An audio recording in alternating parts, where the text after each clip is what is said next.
Salut à tous les amis, c'est Akan, j'espère que vous allez bien. Aujourd'hui on se retrouve dans une nouvelle vidéo où je vais vous présenter deux histoires flippantes, d'autant plus flippantes qu'elles sont vraies, elles viennent de Reddit. J'espère que ces histoires vous plairont, si c'est le cas n'hésitez pas à liker la vidéo et à vous abonner à la chaîne, n'hésitez pas à me suivre également sur Instagram où je pose des petits trucs sympas de temps en temps. Et on est parti si vous êtes prêts pour se plonger dans ces deux threads d'horreur de Reddit.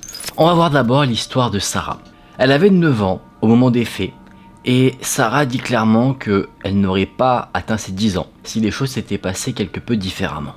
À cette époque, la famille de Sarah ainsi qu'une de ses amies du nom de Tisha rendaient visite ensemble à des amis qui avaient des cabanes.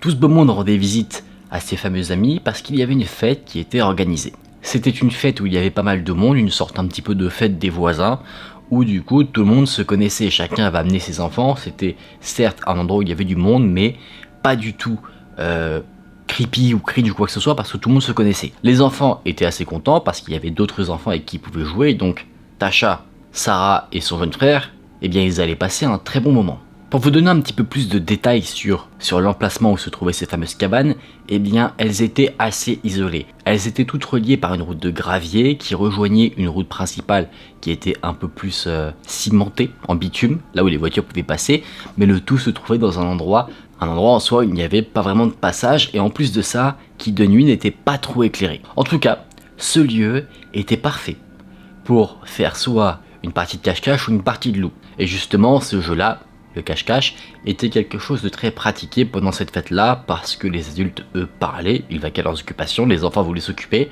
Et quoi de mieux qu'un cache-cache pour pouvoir jouer avec tous les enfants?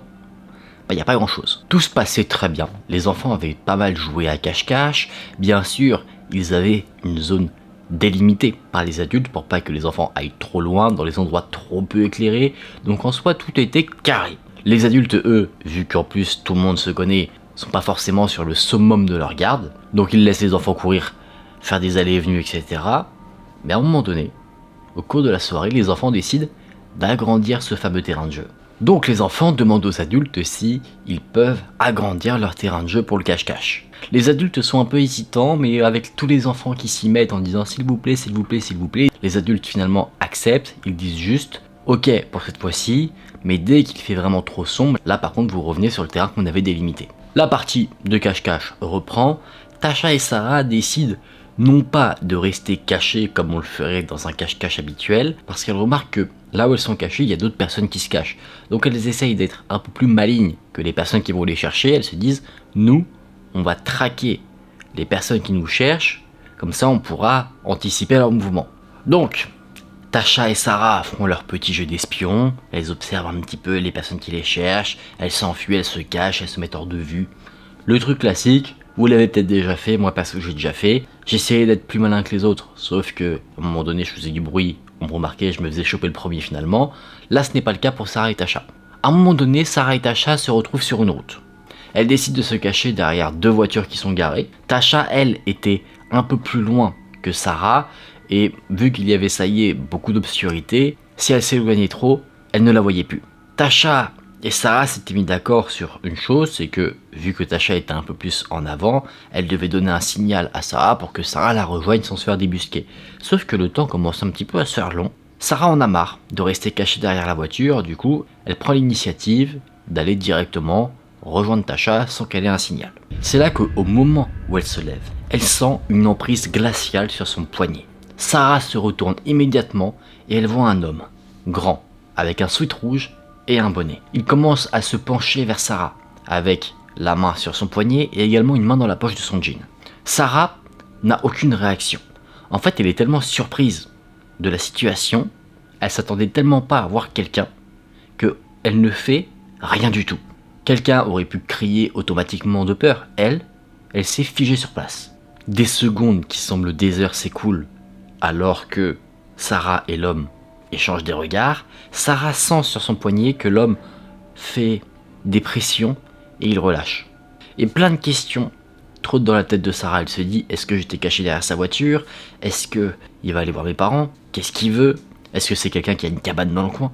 Vraiment plein de questions dont elle n'a évidemment pas les réponses. Le silence est brisé par l'homme, qui commence à grogner. Sarah voit que l'homme cherche quelque chose dans la poche de son jean, là où il avait sa main, et quand il voit ce qu'il en sort, Là, elle comprend que c'est très mauvais. L'homme sort un couteau de la poche de son jean et ensuite, il commence à tirer Sarah vers la forêt. C'est là que l'instinct de survie de Sarah reprend le dessus, elle commence à se débattre. Et c'est ce qui lui a sauvé la vie, clairement. Parce que cette action, le fait que Sarah se débatte, ça a surpris l'individu. Du coup, surpris, il a un peu sursauté et il a relâché son emprise. Et à ce moment-là, Sarah a saisi l'opportunité. Elle a entièrement retiré son poignet et elle s'est ensuite barrée en courant, regardant de temps en temps derrière elle. Et elle a remarqué que l'homme ne la suivait pas. Il la regardait tranquillement s'enfuir. Sarah a réussi à retrouver un enfant plus âgé. Là, pour elle, finit la partie de cache-cache. Elle lui dit faut qu'on retrouve Tasha. Ils arrivent à la retrouver. Elle était pas du tout dans la zone où il y avait l'individu bizarre, même dangereux. Et une fois que tous les enfants se sont rassemblés, là, ensemble, ils sont allés voir les adultes pour que Sarah puisse raconter ce qui s'est passé. Évidemment, la guerre est lancée. Une partie des adultes reste avec les enfants pour les surveiller. Une autre partie part à la chasse à l'homme au couteau. Tasha avait vu ce qui s'était passé. Elle avait assisté à la scène traumatisante que Sarah a vécue. Et elle a vu ce qui s'est passé avant et après. C'est-à-dire avant qu'il y ait confrontation entre l'homme et Sarah, elle a vu l'homme se rapprocher de son ami, mais très silencieusement, presque comme un chasseur. Après, la scène s'est passée et elle est partie se cacher un peu plus loin. Elle a un peu quitté la zone de la route et elle a observé ensuite la scène où son ami a réussi à s'enfuir et elle a vu l'homme qui est resté là immobile, en train de regarder Sarah partir. Il jouait avec son couteau dans la main avant de s'aventurer dans la forêt. D'autres enfants auraient aperçu cet homme s'asseoir parfois dans la forêt, mais ils n'avaient pas forcément pensé à mal en voyant cet homme. Ils ne savaient pas ce qui s'était passé, donc ils n'y avaient pas prêté plus attention que ça. Cet homme n'a jamais été retrouvé, et avec le recul, maintenant que Sarah a grandi, elle se dit que cet homme, s'il avait réussi à l'emmener dans la forêt, aurait pu lui faire clairement ce qu'il voulait, notamment la tuer. D'où le fait qu'elle dit que potentiellement, si les choses avaient été quelque peu différentes, elle n'aurait jamais atteint ses 10 ans. C'est là que son témoignage s'arrête, traumatisant. Je pense que Sarah n'a pas dû faire beaucoup d'autres balades en forêt. Je pense qu'elle c'est terminé pour elle, ou alors elle se balade avec un taser, ce qui est envisageable. Ce qui est assez fou dans cette histoire, c'est que on a quand même une jeune fille de 9 ans qui vient se faire attaquer par un adulte.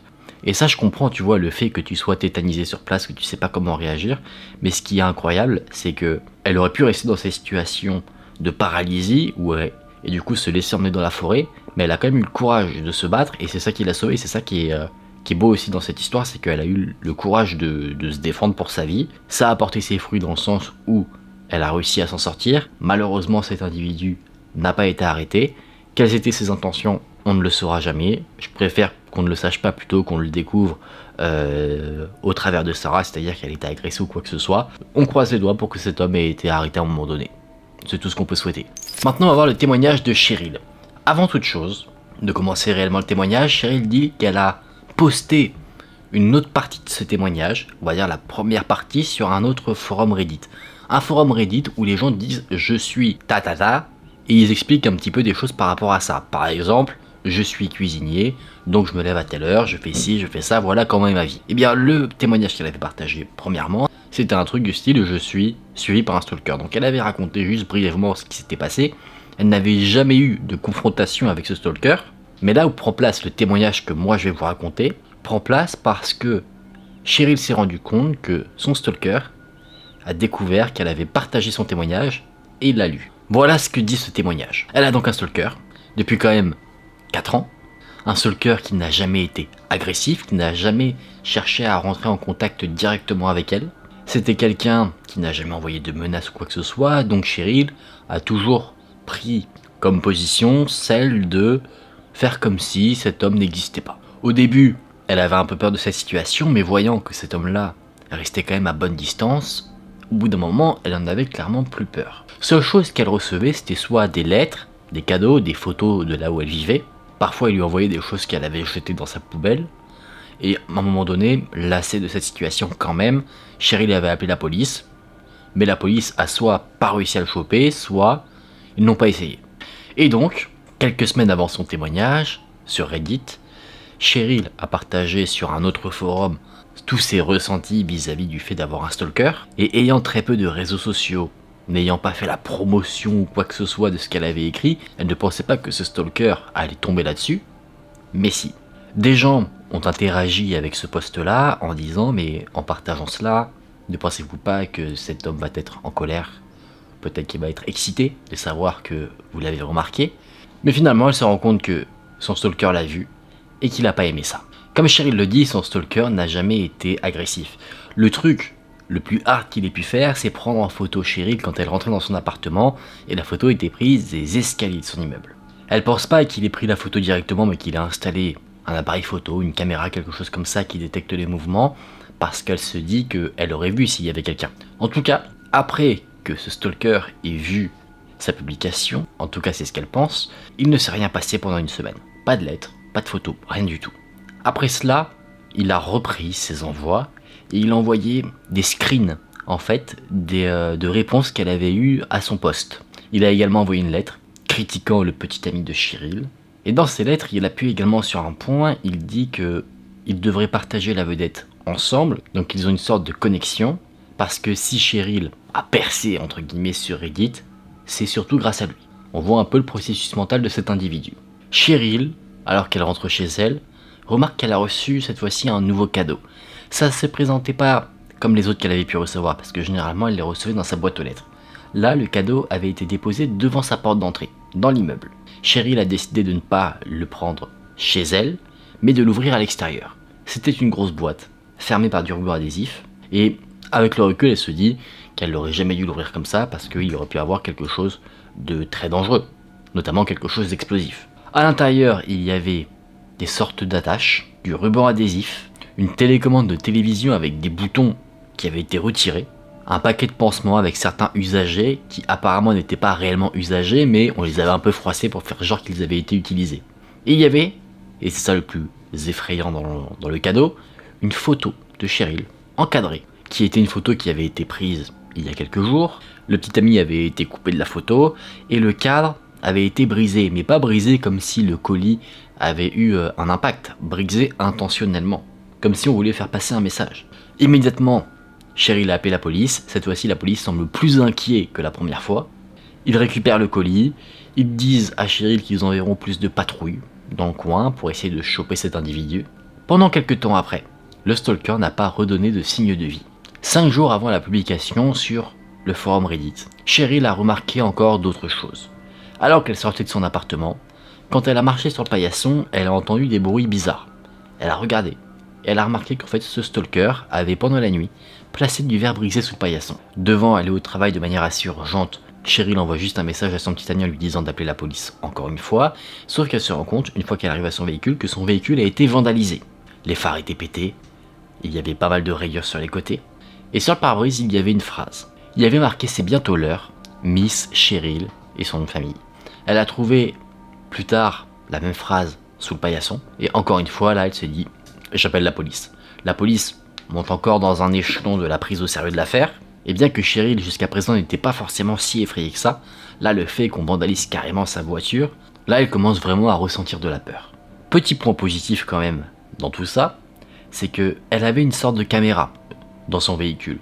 Caméra qui a permis d'enregistrer ce stalker. Malheureusement, la caméra n'est pas d'une super bonne qualité, donc certes on voit qu'il y a un homme qui vandalise etc, mais ça ne permet en rien son identification. Et c'est 2 jours avant la publication sur le post Reddit qu'il y a encore du nouveau. On est en pleine nuit, à 4h du matin. Cheryl, qui est avec son petit ami, entend que ça sonne à sa porte.